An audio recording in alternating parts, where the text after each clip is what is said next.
आज के हमारे पॉडकास्ट में मिस्टर नमन अग्रवाल सर आईआईटी बॉम्बे से जुड़ रहे हैं, जिनकी जर्नी से हमें बहुत कुछ सीखने को मिलेगा। उन्होंने गेट को मल्टीपल टाइम क्रैक किया, साथ में यूपीएससी इंजीनियरिंग सर्विस एग्जामिनेशन को भी क्रैक किया। उनका गेट 2022 में एआईआर 221 रहा इलेक्ट्रिकल से, गेट 2024 में एआईआर 36 रहा इलेक्ट्रॉनिक कम्युनिकेशन से, और गेट 2024 में AIR 5 रहा इलेक्ट्रिकल से। यहीं तक नहीं, उन्होंने यूपीएससी इंजीनियरिंग सर्विस एग्जामिनेशन में AIR 4 लाए। तो उनके जर्नी से हमें बहुत कुछ सीखने को मिलेगा। क्या उन्होंने स्ट्रगल देखा, कैसे अपने आप को मोटिवेटेड रखें, और सबसे इम्पॉर्टेंट, हम कैसे कंसिस्टेंट रह के इस बड़े बड़े एग्जाम्स को क्रैक कर सकते हैं। तो चलिए पॉडकास्ट को देखते हैं और सारे डाउट को क्लियर करते हैं। Thank you so much sir, आप अपना इतना इंपॉर्टेंट टाइम निकाल के हम स्टूडेंट्स को, हमारे ऑडियंस को गाइड करने के लिए हैं। तो सबसे पहले my self Bhaskar Kashyap, I am first year mechanical engineering student from government engineering college बलाम। तो सर, हम तो वैसे आपके बारे में जानते हैं, लेकिन जो स्टूडेंट्स हैं वो भी जानना चाहते हैं। तो सर, आप थोड़ा अपना इंट्रोडक्शन बता दीजिए। My name is Naman Agarwal. I have done my BTech in Electrical Engineering from Aligarh Muslim University in 2021. Then I appeared for GATE in 2022, and from that I worked in PSQs like EIL and GAIL. In GAIL I worked for 1 year. Then I decided to step down from my role and appear for GATE again in 2024. And from that rank I am currently in IIT Bombay pursuing my masters. Okay sir, तो जैसा कि अभी आप currently IIT Bombay से MTech pursue कर रहे हैं, तो सर ये जो आप अलीगढ़ मुस्लिम यूनिवर्सिटी से आपने बीटेक किया और वहाँ से एमटेक का जो जर्नी आप आईआईटी बॉम्बे में कर रहे हो, तो इस जर्नी में क्या क्या डिफिकल्टीज फेस करने को मिला? ये जर्नी कैसा रहा, क्या उतार चढ़ाव हुए, सारा चीज़ हमें बताइए, जिससे हमें कुछ सीखने को मिली। इनिशियली मेरा ये था कि मुझे कोर जॉब के लिए ही जाना था, तो इसी वजह से मैं अपने कॉलेज में प्लेसमेंट्स में फिट नहीं हुआ था। पर तो मुझे लगा कि for core placement I can go for GATE, so I prepared for GATE, और थ्रू गेट मुझे अपॉर्चुनिटी मिली पीएसयूज में काम करने की। पर वहाँ अगर मैंने देखा कि इलेक्ट्रिकल का कोर वर्क बहुत लिमिटेड है, तो मुझे लगा कि मुझे अपने ही डोमेन में यानी कि इलेक्ट्रिकल ब्रांच में ही थोड़ा और अपनी एजुकेशन को इम्प्रूव करना चाहिए। तो जो उसका इलेक्ट्रॉनिक साइड है which is more into VLSI और थिंग्स लाइक दैट, तो मेरा इंटरेस्ट उस तरफ जगह, तो इस वजह से मैंने गेट में रीअपियर होकर ये एमटेक का डिसीजन लिया। ओके सर, तो सर बेसिकली साथ में आपने ईएससी भी क्रैक किया है, जिसका रिजल्ट बहुत ही रिसेंटली आया है। तो सर, गेट और ईएससी के बीच में जो बेसिक डिफरेंस है वो स्टूडेंट्स को बताइए, जिससे कि उन्हें पता चले कि गेट अगर करते हैं तो किस चीज़ पे फोकस करना होता है, और अगर यूपीएससी ईएससी करते हैं तो किस चीज़ पे फोकस करना होता है। गेट देखिए पूरी तरीके से एक टेक्निकल एग्जाम है, तो जहाँ पर स्टेप बाय स्टेप आपको कोर सब्जेक्ट से रिलेटेड ही numerical, more on the numerical side, like 65 questions में रहते हैं, around 50 plus questions numerical based होंगे, only 10 to 15 will be theory. But ESC में काफी अलग एग्जाम पैटर्न है, क्योंकि प्रीलिम्स में हमारे पास एक नॉन टेक एग्जाम है जहाँ पर पूरा पेपर ही थेरेटिकल है, एक्सेप्ट दो 30 question of maths and aptitude combined. तो 70 क्वेश्चन पूरी तरीके से थेरेटिकल है, और वो प्लस हमारे डोमेन से भी नहीं है, वो नॉन टेक डोमेन है, लाइक आपका एथिक्स है, करंट अफेयर्स हैं, इन्वायरमेंट स्टडीज हैं, standards quality, engineering drawing, project management, ICT, इस तरीके के सब्जेक्ट्स हैं। पर वहीं जो ईएससी का सेकंड पेपर है वो फुल्ली टेक्निकल है, पर उसमें भी क्योंकि कैलकुलेटर अलाउड नहीं है प्रीलिम्स एग्जाम में, तो वो भी टेक्निकल क्वेश्चन उतने न्यूमेरिकल बेस्ड नहीं है, अगर है भी तो बहुत सिंपल कैलकुलेशन और मोस्टली थ्योरेटिकल। पर फिर ईएससी में जो मेन स्टेज है वहाँ पर पूरी तरीके से पेपर न्यूमेरिकल बेस्ड है, कन्वेंशनल क्वेश्चंस आपको सॉल्व करने हैं, वो भी फुल्ली सब्जेक्टिव। तो वो एक अलग तरीके का चैलेंज रहता है। बट हाँ, गेट में क्योंकि एक तो एग्जाम ऑब्जेक्टिव है, कंप्यूटर बेस्ड है, और फुल्ली ऑन न्यूमेरिकल्स है, तो उस तरीके से प्रैक्टिस करनी पड़ती है। तो बेसिकली जो गेट का तैयारी कर रहे हैं उन्हें थोड़ा न्यूमेरिकल ओरिएंटेड तैयारी ज़्यादा करनी चाहिए, क्वेश्चंस का प्रैक्टिस ज़्यादा करना चाहिए। और जो स्टूडेंट ईएससी का तैयारी कर रहे हैं, तो बेसिकली उन्हें थ्योरी पे ज़्यादा ध्यान देना होगा, क्योंकि वो हमारी इंजीनियरिंग के कोर सब्जेक्ट से हट के भी कुछ सब्जेक्ट उसमें ऐड होते हैं। तो थ्योरी पार्ट को भी हमें साथ में लेके चलना है। तो सर, आपने मल्टीपल्स टाइम गेट को क्रैक किया, AIR 4, AIR 5। तो हमें ये बताइए कि आपने कुछ पैटर्न नोटिस किया होगा कि किस सब्जेक्ट्स पे ज़्यादा फोकस करना चाहिए, क्या कोर पे ज़्यादा फोकस करना चाहिए या पहले बेसिक्स को ध्यान देना चाहिए? इसके बारे में थोड़ा डिस्क्रिप्शन दीजिए। और जैसे इलेक्ट्रिकल में हमारे 15 मार्क्स का एप्टीट्यूड फिक्स है, 13 मार्क्स फॉर मैथमेटिक्स का फिक्स। इसके अलावा जो हमारे तीन कोर सब्जेक्ट्स हैं, power system, power electronics and electrical machines, उनसे अराउंड 30-35 मार्क्स का पेपर है। तो ये पांच सब्जेक्ट के अगर हम जोड़ते हैं तो ये पेपर अराउंड 50 to 60% के बीच में कहीं जा रहा है। पर ये है कि मशीन्स और पावर सिस्टम जैसे सब्जेक्ट में अच्छा करने के लिए हमें अपने basic subjects like network, signal, इनको भी पहले अच्छा करना पड़ेगा। तो मेरा तरीका यही था कि पहले आप अपने कोर सब्जेक्ट्स पर जाने से पहले अपने बेसिक सब्जेक्ट जो उनका फाउंडेशन उसमें यूज होगा उनको पहले अच्छा करें, उसके साथ मैथ्स और एप्टीट्यूड को बेटर करें, then we can move on to core subjects and use our knowledge in those basic subjects and apply it there. Okay, so I understand that कि हमें सबसे पहले अपने बेसिक अपने फाउंडेशन को स्ट्रांग करना होगा, ताकि हम कोर सब्जेक्ट्स में जाए तो वहाँ पे हमें जाके इश्यूज ना आए, क्योंकि कोर सब्जेक्ट में कहीं ना कहीं थोड़े हायर लेवल के न्यूमेरिकल्स प्रॉब्लम्स आएंगे, तो उन्हें सॉल्व करने के लिए बेसिक कॉन्सेप्ट्स का क्लियर होना बहुत ज़रूरी है। तो सारे जितने भी ऑडियंस इंक्लूडिंग मी, हम लोग ये ध्यान रखेंगे कि पहले अपने बेसिक्स को स्ट्रांग करें, फिर उसके बाद आगे बढ़ेंगे। तो सर, इसी बीच में एक सबसे बड़ा क्वेश्चन आता है, एज एन इंजीनियरिंग स्टूडेंट किस ईयर से हमें प्रिपरेशन स्टार्ट करना चाहिए? कब वो फर्स्ट ईयर होगा, सेकंड ईयर होगा, या बहुत लोग थर्ड ईयर में, तो कौन सा सबसे बेस्ट ईयर रहता है प्रिपरेशन स्टार्ट करने का? मेरे अकॉर्डिंग क्योंकि अब आपको थर्ड ईयर में भी एग्जाम के लिए अपियर होने का परमिशन है, तो फर्स्ट ईयर में आप अपना बेसिक मैथ्स और एप्टीट्यूड को अच्छा करके फिर सेकंड ईयर में जैसे ही आपको बेसिक सब्जेक्ट कॉलेज के साथ स्टार्ट होते हैं उनके साथ ही अपना साइड में स्टैंडर्ड बुक्स को फॉलो करके या फिर किसी क्वेश्चन की प्लेलिस्ट को फॉलो करके या यूट्यूब वीडियोस को फॉलो करके एनपीटीईएल से अपने उन कंसेप्ट के साथ साथ जो कॉलेज में काम आएंगे गेट एग्जाम ओरिएंटेड पे कुछ एक्स्ट्रा कंसेप्ट और कुछ एक्स्ट्रा प्रैक्टिस करनी चाहिए। देन सेकेंड ईयर और थर्ड ईयर के एंड तक जो भी आप नॉलेज अटेन करेंगे वो आप अपने थर्ड ईयर वाले अटेम्प्ट में यूज करें, see it as a basic foundation in your GATE. If that is good then well, but अगर वहाँ से कुछ भी लर्निंग होती है उस अटेम्प्ट से, तो आप अगर कुछ सब्जेक्ट्स को लैक कर रहे थे या कुछ सब्जेक्ट्स मिसिंग थे तो उनको अच्छे से प्रिपेयर कर अपने फाइनल ईयर अटेम्प्ट में अच्छा कर सकते हैं। और जिन सब्जेक्ट्स में आप अच्छा करेंगे अपने थर्ड ईयर अटेम्प्ट में उनका आपका कॉन्फिडेंस भी इंक्रीज होगा। तो सर, कुछ व्यूअर्स हमारे जो फर्स्ट ईयर को स्किप कर चुके हैं, अब सेकेंड ईयर या थर्ड ईयर में है, तो क्या वो अभी भी प्रिपरेशन स्टार्ट कर सकते हैं? क्या अभी भी समय है स्टार्ट करने का? बहुत लोग डिमोटिवेट हो जाते हैं कि अर्ली स्टार्ट नहीं किया तो क्या मैं कंपटीशन से बाहर तो नहीं हो जाऊंगा? तो क्या सेकेंड थर्ड ईयर भी सुटेबल ईयर हो सकता है? हाँ बिल्कुल, सेकेंड ईयर थर्ड ईयर काफी सूटेबल ईयर है, क्योंकि सेकेंड ईयर में ही आप अपने सब्जेक्ट्स जो को मतलब ब्रांच के सब्जेक्ट्स हैं, क्योंकि फर्स्ट ईयर में तो सब लोग कॉमन सब्जेक्ट्स पढ़ते हैं, सेकेंड ईयर में ही आपका एनकाउंटर होता है अगले ब्रांच के सब्जेक्ट से। तो वहाँ पर एक लेवल ऑफ अंडरस्टैंडिंग डेवलप करके, क्योंकि कॉलेज के लिए भी हमने कुछ तो पढ़ाई होता है, उसमें कुछ थोड़ा सा एड ऑन करके आप गेट लेवल की प्रिपरेशन कर सकते हैं इजीली। ओके सर, तो सेकंड थर्ड ईयर से भी कहीं ना कहीं स्टार्ट करना चाहे तो कर सकते हैं, क्योंकि इंजीनियरिंग का ही बेसिक्स उसमें यूज़ होता है। तो, तो सर, हम लोग आगे बढ़ते हैं और आपसे हम ये जानना चाहेंगे कि जैसे हमें गेट करने के साथ साथ ये कहीं ना कहीं हमारा टारगेट होता है कि अगर गेट क्लियर हो तो हमें पीएसयूज़ वगैरह में जॉब मिलेंगे। तो जैसा कि हम आपके बारे में जाने कि आपने पीएसयूज़ को ड्रॉप करके एमटेक को प्रीफर किया, तो किस फंडामेंटल डिफरेंस के कारण आपने पीएसयूज़ को ड्रॉप किया और एमटेक को आईआईटी बॉम्बे से परस्यू किया? तो वो डिफरेंस हमें बताएं ताकि हमें भी क्लैरिटी मिले।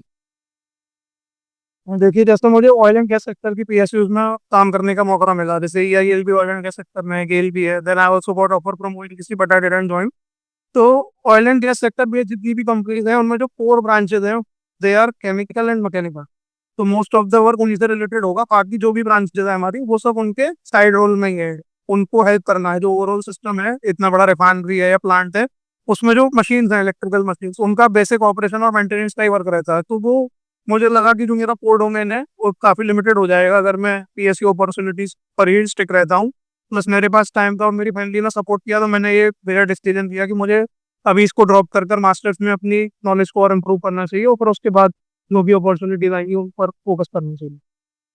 तो सर, इसके साथ हम जानना चाहेंगे कि आईआईटी बॉम्बे का लाइफ कैसा है, वहाँ का एनवायरनमेंट कैसा है, आपका जो डेली बेसिस का रूटीन रहता है? पढ़ाई तो हेक्टिक होता ही होगा, लेकिन साथ में और भी फैक्टर्स आते हैं जो एक आईआईटी कॉलेज लेके आता है, तो वो सारा चीज़ थोड़ा सा हमें डिस्कस कीजिए। आईआईटी में जो बाकी जगह से अलग है वो यही है कि यहाँ प्रोजेक्ट ओरिएंटेड लर्निंग बहुत ज़्यादा है, सिर्फ थ्योरी नहीं, but the application of theory in your projects और इन योर एक्सपेरिमेंट्स और इन लैब, तो वो काफ़ी अपने आप में एक एनरिचिंग एक्सपीरियंस है। क्योंकि जब आप एक बार थ्योरी को पढ़ लेते हैं then you need to apply it either in your numerical problems और इन योर प्रोजेक्ट्स और इन सम एक्सपेरिमेंट। तो वो एक काफ़ी फुल प्रूफ लर्निंग यहाँ पर होती है, उस तरीके का एनवायरनमेंट है और रिसोर्सेज का एक्सेस काफ़ी ईजी है, तो काफ़ी अच्छी अपॉर्चुनिटी रहती है वो। ओके सर, तो जैसे कि बहुत स्टूडेंट आईआईटीज एनआईटीज में नहीं जा पाते हैं, तो हम लोग को ऐसा क्या बेसिक फंडामेंटल डिफरेंस देखने को मिलता है एक नॉर्मल स्टूडेंट और एक जो जेई एडवांस क्लियर कर लेते हैं उन स्टूडेंट्स के बीच में?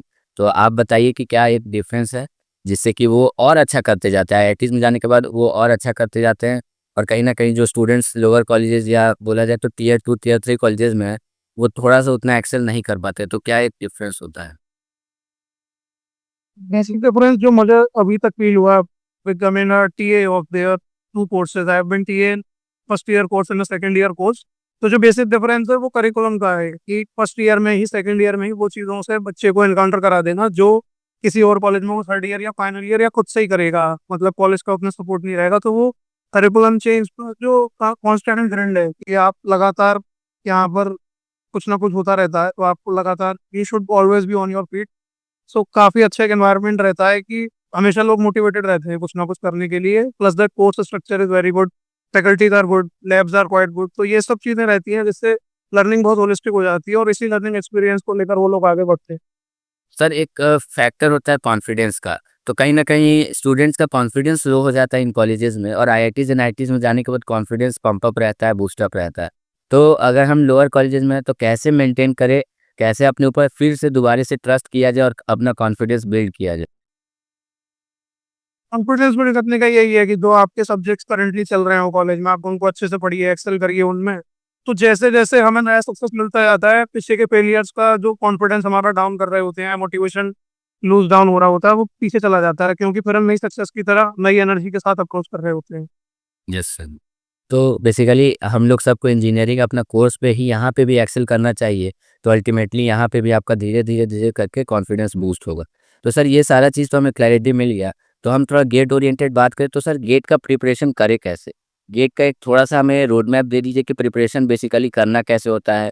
मैनेज कैसे करना होता है कॉलेज के साथ? क्या शेड्यूल फॉलो करना ज़्यादा अच्छा रहता है? गेट के लिए देखिए, कॉलेज गोइंग जो स्टूडेंट हैं, वो जो कॉलेज में पढ़ते हैं, वो भी रिलेवेंट टू गेट ही है, तो वहाँ पर भी उनके कुछ कंसेप्ट बिल्ड हो रहे होते हैं। फिर उसके बाद वो के बाद कॉलेज से अपने एंड से भी उन चीज़ों को और ज़्यादा एनहांस वे में देख सकते हैं। जैसे कोई स्टैंडर्ड बुक फॉलो कर सकते हैं या YouTube playlists are available in electrical and electronics, almost every subject is there on YouTube.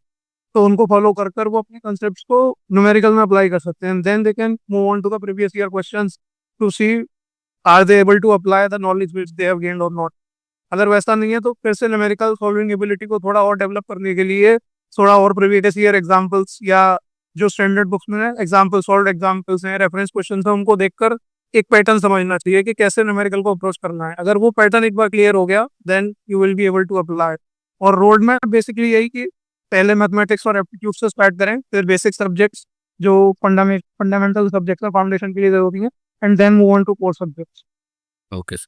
तो सर इसमें क्या कोई स्ट्रक्चर बेस्ड कोर्स को फॉलो करना ज़रूरी है या अगर हम चाहें तो यूट्यूब वगैरह का हेल्प से भी क्लियर कर सकते हैं? तो आपके अकॉर्डिंग कौन-सा बेस्ट ऑप्शन रहता है? अगर यहाँ हमारे पास दोनों ऑप्शन हो, एक यूट्यूब का या कोई एक्सटर्नल ऑफ़र या कोई स्ट्रक्चरल बेस पे तैयारी करना हो तो कौन-सा अच्छा होगा?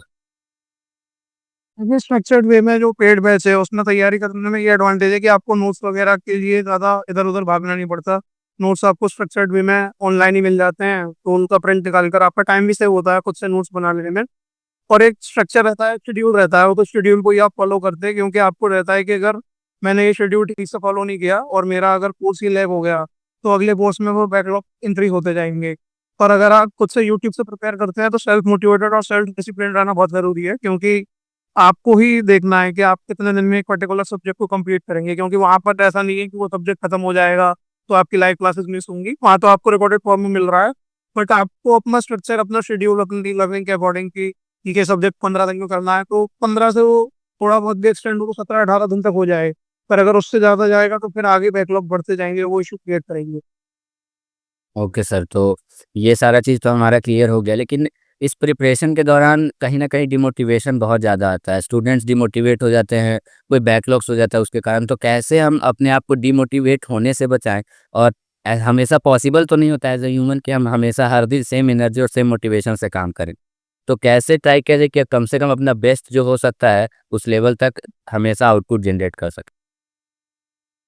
देखिए, उसका सबसे एफिशिएंट वे जो मुझे लगता है वो ये है कि आपको अपने टारगेट्स को वीकली टारगेट्स में स्प्लिट करना चाहिए, बजाय डेली टारगेट के। क्योंकि डेली टारगेट में क्या है कि किसी दिन मूड ठीक नहीं होता है, घर में कुछ इश्यू हो गया या हेल्थ ठीक नहीं है, तो पढ़ाई नहीं हो पाती। पर अगर हम एक वीकली टारगेट रखेंगे तो हो सकता है एक दिन हमने कुछ मिस किया पर अगले दिन हम एक्स्ट्रा एफर्ट देकर उसको कंपनसेट कर देंगे, तो हमारा वीकली टारगेट ओवरऑल कंप्लीट होगा। और अगर एक वीक का आपका टारगेट कंप्लीट होगा तो आप अपने आप सेल्फ मोटिवेटेड भी रहेंगे और डिमोटिवेशन से भी बचेंगे। प्लस अगर कोई दिन हेक्टिक होगा तो आपको लगेगा कि नहीं अभी तो मेरे पास पूरा वीक है तो मैं कवर अप कर लूंगा और अपना वीकली टारगेट अचीव कर लूंगा एट द सो ये बहुत बेस्ट मेथड था, बहुत अच्छा मेथड था कि हमें डिमोटिवेट होने से बचना है तो अपने बड़े गोल को छोटे छोटे पार्ट्स में ब्रेक डाउन कर लो।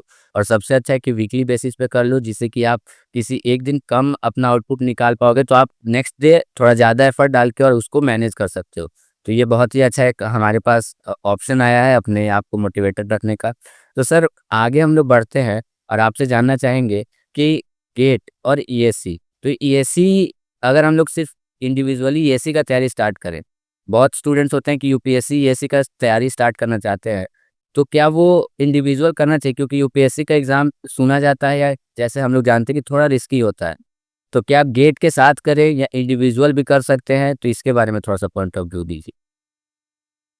देखिए ईएससी का जो सिलेबस है और गेट का जो सिलेबस है, तो गेट का सिलेबस ईएससी के सिलेबस का एक सबसेट है। तो अगर आप सिर्फ ईएससी की भी प्रिपरेशन करते हैं तो वो भी गेट में आपको अल्टीमेटली हेल्प करेगी। तो मेरे हिसाब से गेट भी साथ में दे देना चाहिए, क्योंकि गेट से भी आपके पास मास्टर्स की या पब्लिक सेक्टर की अपॉर्चुनिटी आती है। प्लस ईएससी भी करते रहना चाहिए, तो जहाँ से भी जो अपॉर्चुनिटी मिले वो आदमी ग्रैब कर सकता है। पर हाँ, अगर आप सिर्फ और सिर्फ गेट की प्रिपरेशन करेंगे तो पॉसिबल नहीं है कि ईएससी की हो पाए। पर हाँ, अगर आप ईएससी की करते हैं तो गेट की ऑटोमेटिकली आपकी प्रिपरेशन उसके साथ में हो जाती है। ओके सर, तो जो यूएससी का प्रिपरेशन कर रहे हैं तो वो गेट का आपका ऑटोमेटिक कवर हो जाएगा, लेकिन जो सिर्फ गेट का कर रहे हैं आपके लिए यूएससी का होना मुश्किल है, क्योंकि स्टार्टिंग में सर ने बताया कि कुछ कुछ सब्जेक्ट्स जो होते हैं वो हमारी इंजीनियरिंग डोमेन के बाहर के होते हैं, तो इसलिए ध्यान रखेंगे जिनको भी जो प्रिपरेशन करना होगा। तो सर हम आगे बात करते हैं, तो मेजोरिटी जो ऑडियंस गेट का प्रिपरेशन करती है वो इंजीनियरिंग के होते हैं, तो इंजीनियरिंग में एक ये क्वेश्चन अराइज होता है कि क्या हमें इंडिविजुअली प्रिपेयर करना चाहिए या हमें ग्रुप्स में प्रिपेयर करना चाहिए? तो कौन सा बेस्ट होता है, किसमें हमें प्रिपेयर करना ज़्यादा अच्छा रहेगा? कोई छोटा ग्रुप है आपके पास जिसमें लोग इक्वली मोटिवेटेड इक्वली डिसिप्लिन्ड है तो बेटर है, क्योंकि फिर आपको अपने डाउट्स के लिए किसी ग्रुप में नहीं जाना पड़ता। आप आपस में डिस्कस कर कर उनको रिजॉल्व कर सकते हैं। प्लस कोई और एफिशिएंट मेथड भी आपको पता लग सकता है किसी और की थिंकिंग से for the same problem. Like आपने कोई मेथड लिया वो काफी लेंदी था, पर दूसरे बंदे ने, आपके फ्रेंड ने उसको और एफिशिएंट वे में सॉल्व कर दिया, तो वो काफी हेल्पफुल रहता है। पर बहुत बड़ा ग्रुप होगा तो फिर बहुत ज्यादा कम्युनिकेशन में ही टाइम चला जाएगा। तो दो तीन लोगों का अगर ग्रुप है तो वो बहुत अच्छा है, वरना इंडिविजुअल भी कर सकते ओके सर, तो हमें यही इससे समझने को मिला कि अगर हमारे लेवल के सेल्फ मोटिवेटेड या कहीं न कहीं हमसे ज़्यादा मोटिवेटेड स्टूडेंट्स हमारे साथ अगर अलाइन होते हैं और अगर हमारे ग्रुप में होते हैं, तो हमें साथ में प्रिपेयर करना चाहिए, क्योंकि उनसे भी हमें बहुत कुछ सीखने को मिलेगा। तो सर जैसा कि मैं करेक्ट हूँ, आपने यूपीएससी ईएससी में एआईआर 4 लाए थे। तो सर एआईआर 4 अपने आप में एक बहुत बड़ा अचीवमेंट होता है। तो उस दिन जैसे आपको पता चला आपके रिजल्ट के बारे में, तो वो कैसा दिन था? उस दिन आपका क्या पर्सनल एक्सपीरियंस रहा? क्या फैमिली, क्या रिलेशंस में कॉल वगैरह आ रहे थे? तो ये सारा चीज़ बताइए, उस दिन का क्या क्या एक्सपीरियंस रहा था? हैं। हाँ देखिए, जैसे हम रिजल्ट एक्सपेक्ट कर रहे थे उस वीक में, पर फ्राइडे आ चुका था तो लग रहा था कि आज ही आएगा। बट क्योंकि मेरा एंड सेमेस्टर एग्जाम था आईआईटी में, तो मैं तो वो एग्जाम देने के बाद काफी थक गया था, तो फिर सो गया था आगे। शाम भी हो गई थी पर नहीं आया था, तो मुझे लगा था कि आज रिजल्ट नहीं आएगा। पर जब जब मैं सोकर उठा तब मेरे फोन पर मेरे फ्रेंड्स के और फैमिली के कुछ मिस कॉल्स थे, तो मैंने देखा कि हाँ रिजल्ट आ चुका था। तो फर्स्ट टाइम देखकर मुझे काफी अच्छा फील हुआ। फिर मैंने अपने पेरेंट्स से बात करी तो उनको भी मेरे ऊपर काफी प्राउड था, तो that was a good feeling ये ओवरऑल। सो ये तो बहुत अच्छा लगा आपका एक्सपीरियंस जान के। सर आगे हम लोग बात करें तो आप अभी एमटेक भी कर रहे हो, आपने पीएसयू के जॉब्स को भी देखा, आप कहीं ना कहीं यूपीएससी ईएससी कर रहे हो, तो इसका रिजल्ट है आप उसमें भी स्विच करोगे, ये वो आगे देखा जाएगा। लेकिन सर इस पूरे जर्नी में आपका जो एक्सपीरियंस रहा, आपका जो एक्सपीरियंस वो हमारे साथ शेयर करिए, कि जिससे हम कहीं न कहीं वो अपने जो मिस्टेक्स हैं उसको कम कर सकें, अपने एरर्स को कम कर सकें और लिमिटेड टाइम में और जल्दी से जल्दी एक्सेल कर सकें। तो वो थोड़ा-सा अपना पॉइंट ऑफ व्यू शेयर कीजिए। हाँ देखिए, जैसे 2022 में मैंने गेट दिया था तो मेरा 221 रैंक था।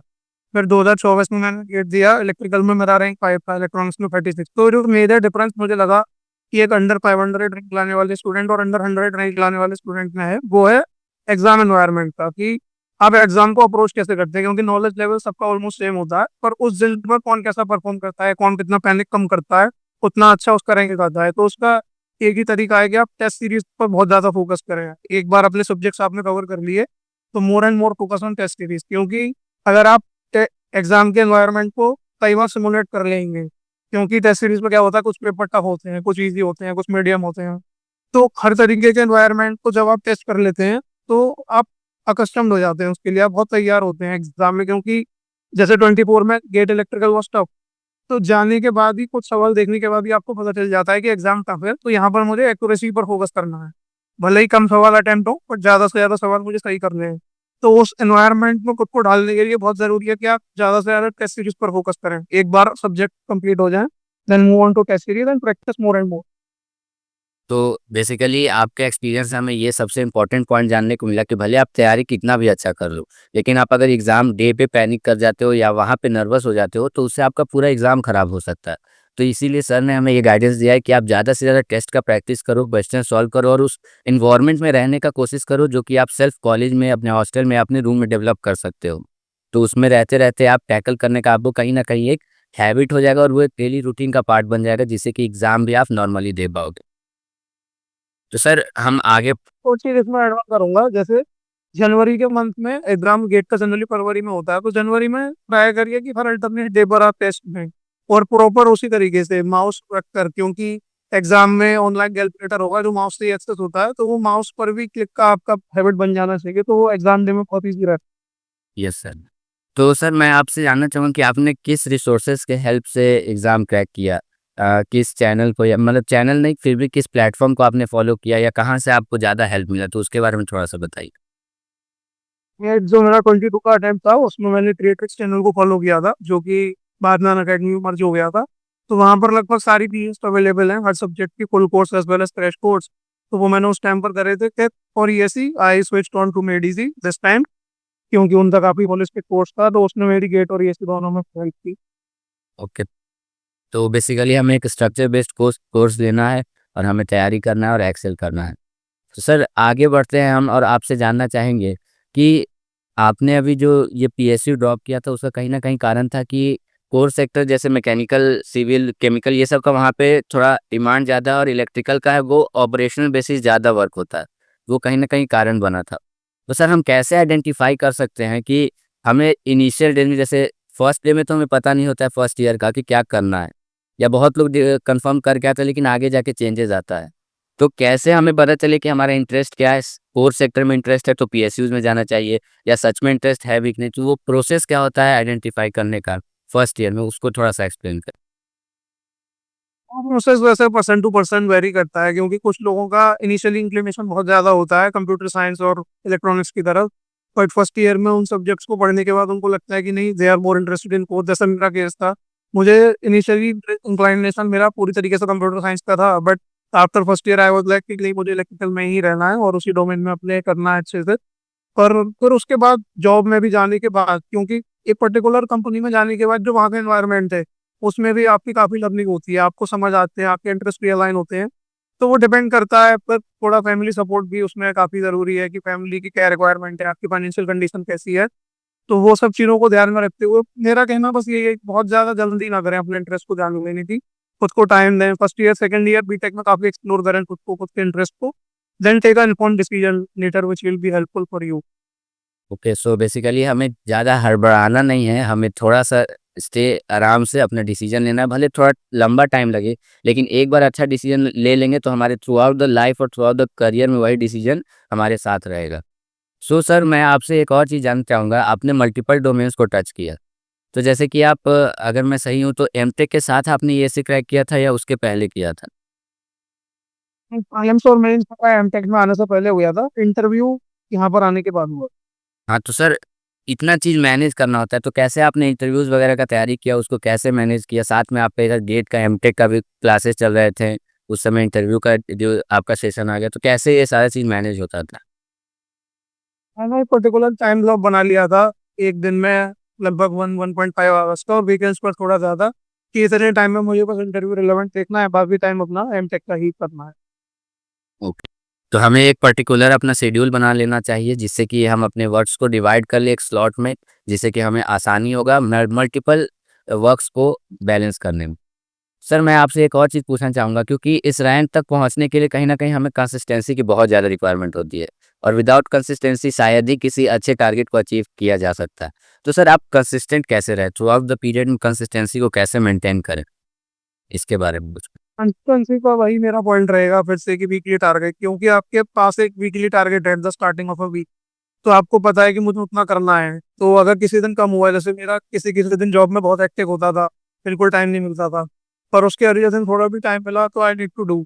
पर हाँ, ये है कि अगर कोई दिन बहुत एक्टिव भी हो जाए तो भी उस दिन को जीरो ना जाने दें, क्योंकि वो फिर दिमाग पर भी एक नेगेटिव इम्पैक्ट क्रिएट करता है कि आज कुछ नहीं हुआ। थोड़ा ही सही कुछ ना कुछ आउटपुट निकालने, भले 1 आवर 2 आवर जो भी पॉसिबल हो, पर कुछ ना कुछ करें, ताकि एक फील गुड फैक्टर भी रहता है कि अगर इतने हेक्टिक दिन में भी मैंने भले ही 1 डेढ़ घंटा किया बट कुछ कर रही है, तो वो एक पॉजिटिव फीलिंग भी देता है और आगे अगले दिन के लिए मोटिवेटिंग काफी साबित होता है वो। Yes sir. तो बेसिकली हमें वही वीकली शेड्यूल को फॉलो करते रहना है और हमारे पास जब टारगेट होगा तो मोटिवेशन और कंसिस्टेंसी ऑटोमेटिक आता है। और जैसे कि हम लोग बीटेक कर रहे हैं तो हम कहीं न कहीं इतना सेल्फ मैच्योर तो हो चुके हैं कि हमें अब थोड़ा अवेयरनेस के साथ अपने आप को मोटिवेट रख के काम करना होगा। तो सर आगे हम लोग बढ़ते हैं सेशन में और मैं आपसे जानना चाहूँगा कि जो 4 साल का बीटेक करियर होता है आइदर आप किसी भी ब्रांचेस से हो, तो कहीं न कहीं मैं ये पर्सनली फ़ील कर रहा हूँ कि इतना आसान कोर्स और करिकुलम नहीं होता है। तो बीटेक का कोर्स को कैसे मैनेज किया जाए? इसमें कुछ-कुछ सब्जेक्ट्स होते हैं जैसे कि मैं बीटेक ओरिएंटेड बात करूँ तो मैथमेटिक्स बच्चों को बहुत परेशान करता है। तो मैथ्स हो गया या थोड़ा न्यूमेरिकल्स हो गया, उस टाइप के सब्जेक्ट जो हैं उसको कैसे टैकल अप किया जाए, उसको कैसे मैनेज किया जाए?